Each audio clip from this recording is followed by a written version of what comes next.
Alex Jones, un agent double du service de renseignement Stratfor. Jones, un membre de la 5e colonne. Le 12 février 2012, David Chase-Taylor, du site Truthe.org, a sorti qu'Alex Jones était probablement un outil de renseignement pour l'agence juive de renseignement Stratfor, située à Austin au Texas. À partir de certains faits, il est possible qu'Alex Jones et ses sociétés affiliées, Infowar et Prison Planet, aient été mis en place par la société privée Stratfor pour la collecte de renseignements sur les patriotes américains, et tout type de groupes subversifs.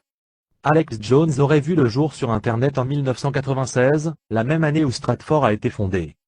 Ce n'est pas une preuve en soi, mais une coïncidence qui s'ajoute à d'autres coïncidences. 3 jours seulement après la publication de l'article original de Taylor intitulé « Est-ce qu'Alex Jones est un agent double de Stratfor ?», Alex Jones a annulé brusquement sa tournée de conférences à l'échelle nationale sans raison, sauf celle de dire que l'effondrement est trop imminent. Jones s'est défendu d'avoir des liens avec Stratfor en déclarant qu'il a commencé son émission de radio en 1995, et qu'il était autodidacte.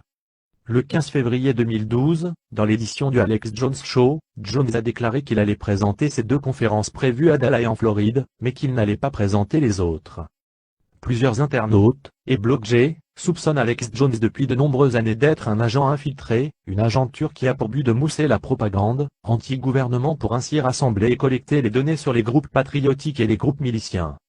Une autre coïncidence est qu'Alex Jones s'est entouré d'une équipe de journalistes, de collaborateurs experts du renseignement, de la CIA, et de la défense américaine.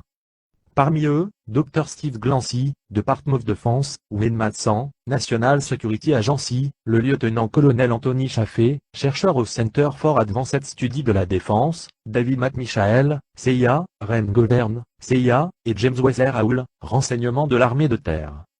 Le problème avec Alex Jones, et plusieurs autres réseaux underground, c'est qu'il présente 90% de bonnes informations, diluées dans 10% de désinformation.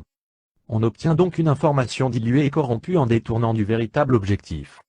Il faut dire qu'Alex Jones a développé un véritable empire médiatique avec ses productions de documentaires d'une excellente qualité, avec son émission quotidienne de radio, ses reportages, son équipe impressionnante de collaborateurs, avec toutes les applications technologiques mises à la disposition des internautes.